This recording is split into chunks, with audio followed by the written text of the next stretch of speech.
Being a tennis professional who has won a Grand Slam, that is good enough to be inspirational. But if you're Murphy Jensen, who joins me today, who is going through all the motions of what it took while he was a standout player, you realize that he stands out more than just what he did on the court. He's got the heroics on the court, but he is inspirational in many other ways.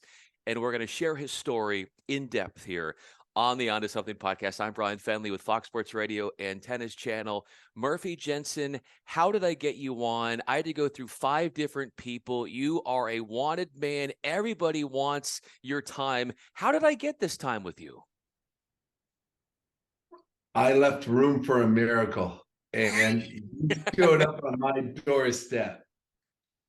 And honestly, it's an honor and a privilege to be speaking with you today. How did you get me on today? My schedule's so booked, it's bananas. Every second, microsecond of a microsecond is allotted for. Yet you found some way, found a way. You dug and you trudged the road to Murphy Jensen. But when I heard that it was Bryan Fenley, Oh, stop it. What the heck is going on here? It's really an honor and a privilege to be anywhere today after everything I've been through in the last 365 days. And I actually am looking out the window of my hotel in Austin, Texas, and there's a sign that says, "Your best ideas start here." And yeah, if that's not a sign. So what good ideas do you have for me today, Bryan? Well, let's start out with this. Obviously, you've overcome a lot in the last 365 days, and we're going to go into that as well. But the idea of you being a youngster growing up on a Christmas tree farm in Michigan, what ideas, what was the imagination like of a youthful Murphy Jensen at that time in your life? Oh man, you're talking about my inner child right now. It was really a magical time for our family to be surrounded by Christmas trees, and I have memories of literally, to get a Christmas tree, you go down to the Whole Foods or you go to a store and you pick out a Christmas tree. We literally threw on our boots and our toque and our warm coat, and I'm 4 or 5, and the snow's up to my neck. And Dad's out there with an axe or a little saw, and we saw down. Is this a good one? Is this blue spruce, or are we going with Douglas fir? No, and I think about the innocence of all that, and it was on a salmon stream of all things, and I would. My brother and I put a tennis net across the river so we could catch more fish. I mean, there was a problem with the fish leaving us, so we wrangled them in and utilized a tennis net before we ever played tennis. And that's how it all started. It was really a magical exploration and adventure. And I still have a love affair with Northern Michigan. And I say to people quite frequently, the success I've had on, more importantly, off the court, is a direct reflection of the kindness of the neighbors and the people of Little Ludington, Michigan, and Grand Rapids, Michigan, and the Upper Peninsula, the Upers, and even down in Detroit, where the line calls got a little tighter. The bigger city we played, it's like Chicago kids. I'm like, what are those tennis players like? Well, they cheat a lot. No. Like, oh my God, I'm going to have to toughen up.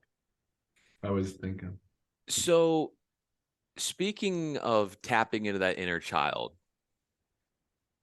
your wife, Kate, had mentioned this, and she said, you, even to this day, you have this exuberance that you look at life with the joy of a youngster and the charisma and the energy. How does she see that out of you? My wife, Kate, she's the truth, and I'll never be able to repay the debt that she everything she's given me this last year and beyond. But I love this thing called life. Bryan, and we're about to get real here. I love you very much, and we just met, and that's the truth. And I have found the truth goes a long, long way. And the truth might not always be pretty, it might not always be carrying a trophy or a sunny day. Um, I love this thing called life. I am so grateful that I'm breathing, and I am so grateful, and every cell of my body is committed to giving this thing called life everything I've got. And I've been gifted. Today is a gift. I've been gifted so many blessings as a tennis player, as a student in the classroom, whether it's elementary school at St. Simon's Elementary or middle school, high school, college at USC. I've been gifted so much as a direct reflection of the game of tennis has given me so much. The friends and relationships along the way have given me so much. And then even my heartbreaks, those moments where that I didn't think I could go a step an inch or just I couldn't go forward again. And yet all those moments put together are part of this goulash of a gift that I call life. And I literally find myself today living every day like it's my last. And it's not a show. I'm not, I don't need to be rock and roll tennis. I don't need to be anything but I am what I am right here, right now. I'm learning so much. I have a 5-year-old as well as a 23-year-old, and to start over with a baby again, to look at life through their eyes.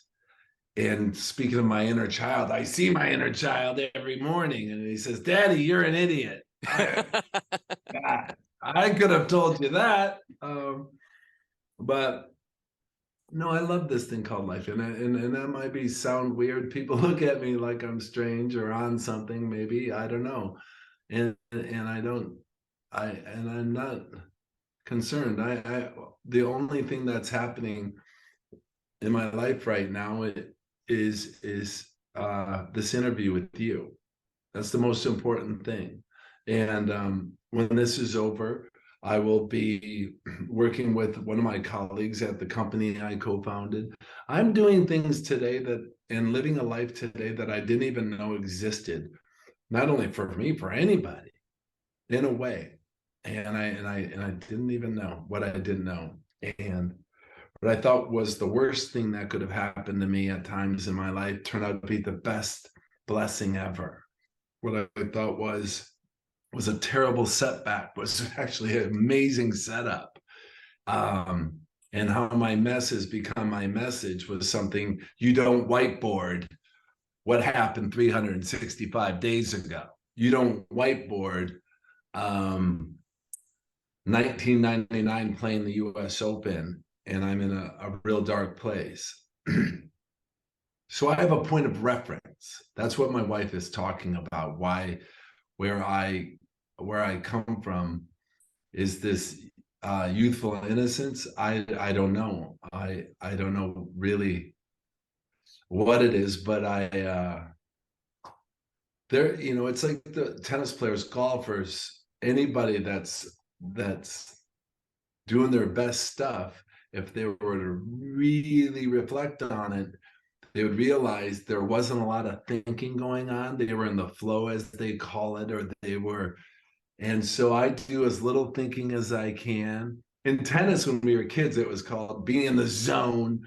You're treeing, you're playing out of your mind. I think I've always been out of my mind, but it's my experience has been And my recovery from everything in life has been a journey from the head to the heart, for sure. When you have found, Murphy, blessings in what you said were setbacks, and you look at ways in which you're able to turn adversity into positive things, or as you said, a mess into a message, where do you find that comes across with what happened to you about a year ago?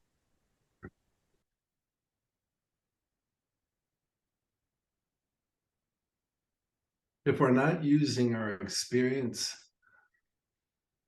our strength, our hope, our success, or our setbacks to benefit others, we're really missing the boat. I learned this tool through my own recovery from my mental health challenges while on the tour. I learned this tool of service to others and to share my story as a direct to benefit someone else, not for my own gain, not to get something from you. And it has really stood up my life. And so 365 days ago, I was serving the first point of the second game. And I'll let you describe about 365 days ago what happened. But when I came to, my wife says, Murphy, you're in a hospital. You've had a cardiac arrest. And for the past 6 days, you've been in a coma. And your heart had stopped for 18 minutes. And then she kept repeating that because I didn't understand where I was. And I really was having a tough time dealing with my brain. It was maybe on day 2 or day 3.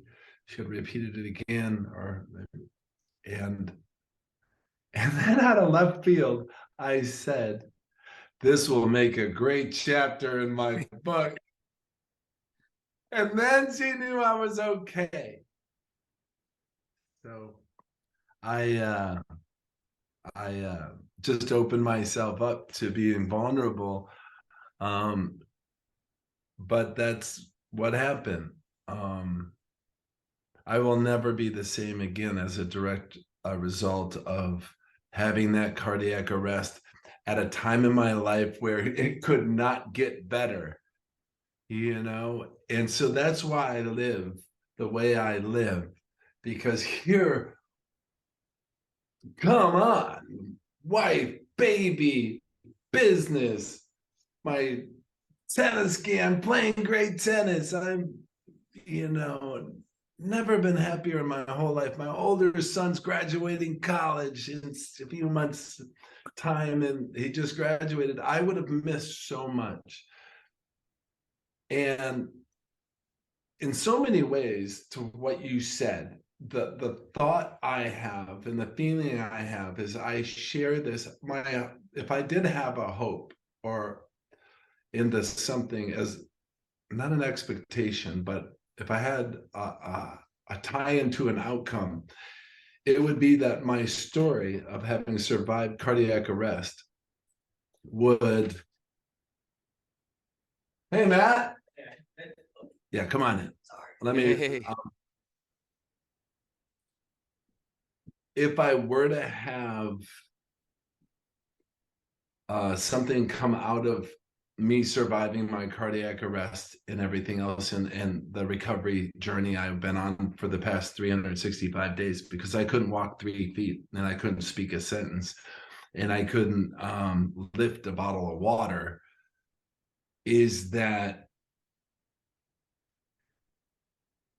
you don't have to have a cardiac arrest to have this outlook. You don't have to have suffered or scared your family or hurt. The time is now to start loving on ourselves, create that great relationship with ourselves.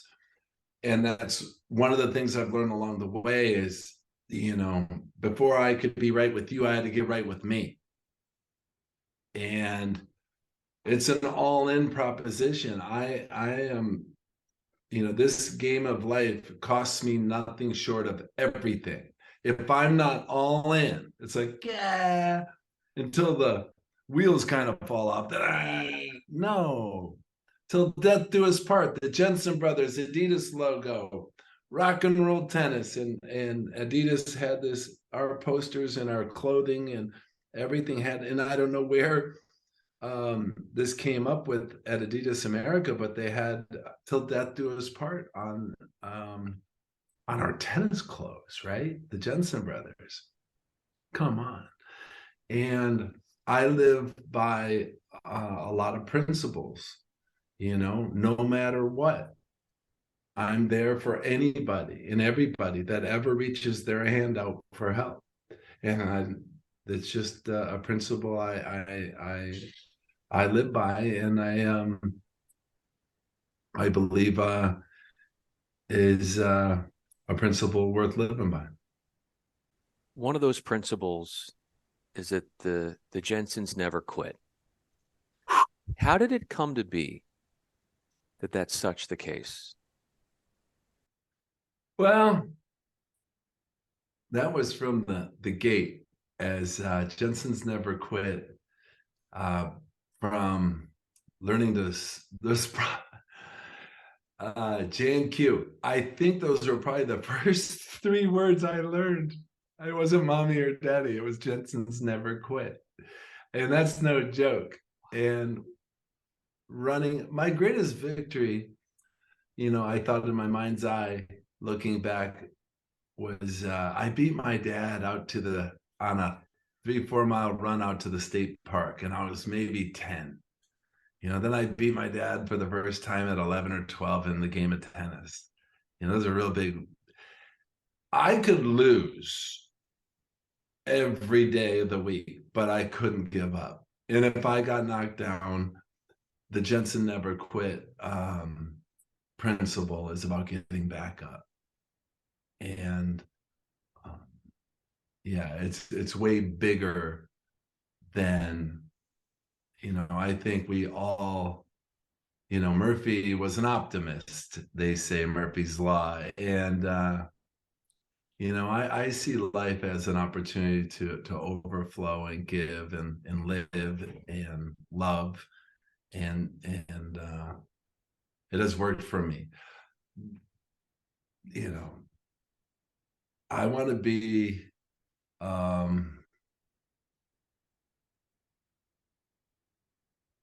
around people and around air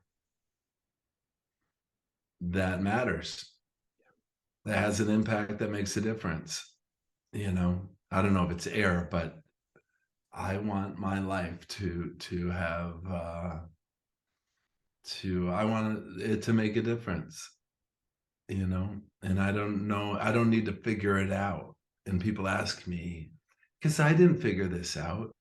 The life I live today wasn't, like I said, something you could create and plan, that Murphy would have a cardiac arrest. Murphy would be in recovery from substance use disorder. And that would lead to a tech company called We Connect Health that would be serving millions of people from 30 countries, that offer support and services. Someone's in a crisis, someone's in the workplace, and there's a lifeline, there's a first line of defense against something going sideways. My brain at one point in my life came up to, my mental health got to a point in 1999 with the birth of my first son that it was a good idea to jump out of a window in New York City while playing the US Open. It's called mental health. That preceded self-medicating. We have to treat these things as they are, a diagnosis, a disease. And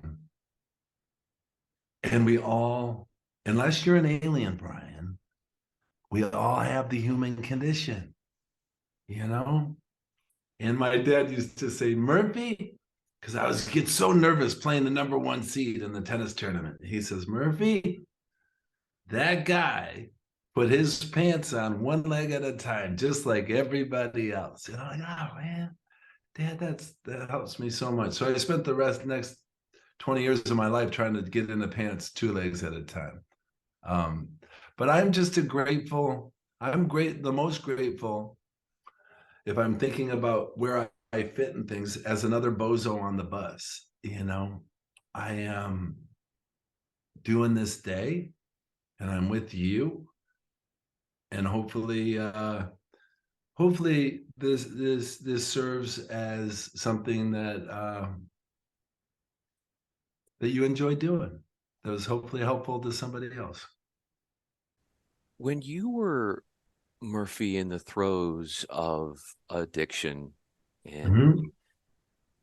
mental health that you were working on, and you talked about that story, getting ready for that US Open match, and recently was dealing with the birth of your child, and how you wanted to end it all.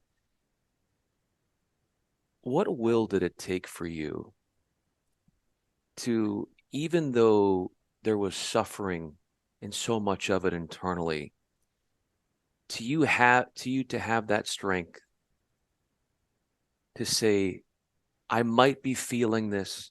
It might feel like it's inescapable, but there's something out there that can help me. I was just broken.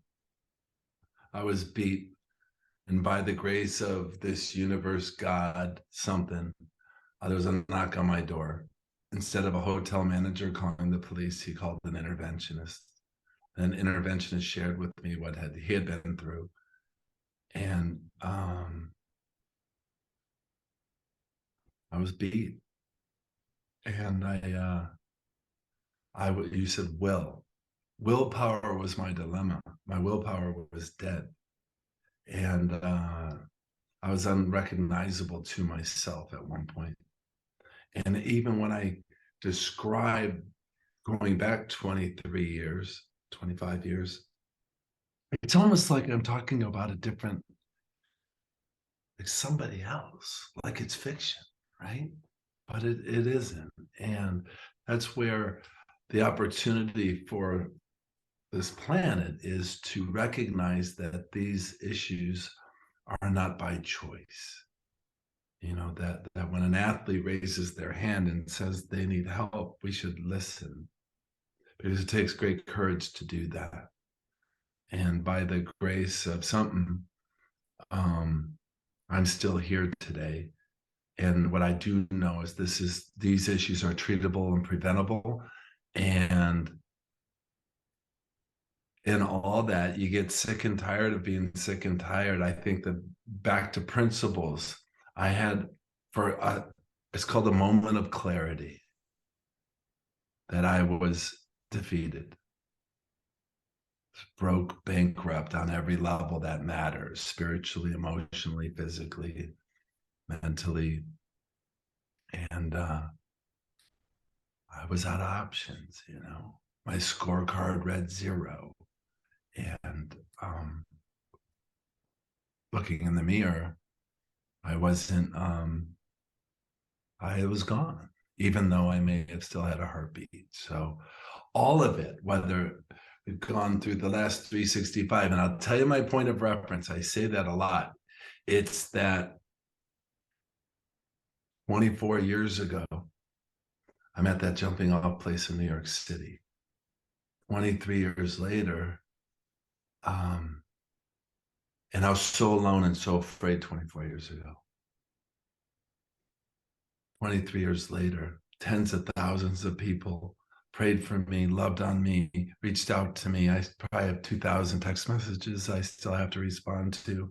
Um, Everyone from Ken Solomon, Andre Agassi's calling my brother 4 or 5 times a day. Gavin Rossdale, the love that I had received, first grade friends, playground friends. It's a direct reflection that Murphy, I had gone through this process that has produced this psychic change, that I'd become the person I was born to be, again. And I had healed. My heart had healed, even though I just had a cardiac arrest. So, and the first thing I asked my therapist when I got home to my home 4 weeks later was, why am I still here? And I still ask myself, and I wonder if I am still here, even speaking to you. Is this real, or am I still in the coma and having a psycho? I don't know. Am I? People had asked me, "You made it to the other side. You flatlined for 18 minutes. What was the other side look like?" And um, thank you for being here with me and sharing your life with me. It means the world to me. I have one more question for you. And Murphy Jensen is with me. I'm Bryan Fenley. So much of what you described, Murphy, is dealing with the uncontrollables. And whether that's addiction, these are things that we want to be able to control, but we realize we can't. So being able to understand that and tapping into the power of letting go, what has that process been like for you? Well, if I could have a tattoo on my forehead, and I got a good roadmap for that, it would be let go of everything. I live by that principle. I actually had a dream when my second son was born 5 years ago, and I detailed every minute of the day for when the baby was born, like 6 a.m., 6:01, 6:02, 6:04, do this. And then I had a dream, and it was Duke, the baby, and he was floating in this dream, and he says, "Daddy," and I said, "Oh my God, Duke, you're talking. You're 2 weeks old, medical genius." No, medical miracle. And he says, "Daddy, let go of everything." Wow. It's really important that I let go of everything. Let go of how I think things should work out, how things should be.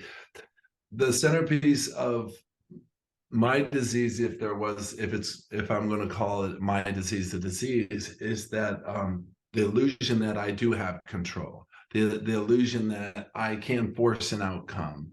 And that doesn't mean that I don't take the next right step and the next right action and the next right move. But if I stay out of the results business, if I stay out of the it comes down to security, approval, and affection. If any one of those three, even power and control, if those aren't covered, leads to fear, doubt, and insecurity. So I live from a space where it's important for me not to overthink things, to stay in the service business. Self-centeredness and self-centered fear will take me to the ground. And self-centered fear, as I'll describe it and define it really quick, is not getting what I want or fear of losing what I got. And I'm in the business of right here, right now. This is the most important moment I've got, because who the heck knows? But it's really, really magical. The people that me, we all have an opportunity. It comes down to, in my opinion, consciousness. Am I awake? Am I seeing what I'm supposed to see, hearing Bryan the way I'm supposed to hear Bryan? And so I don't overthink that. I actually,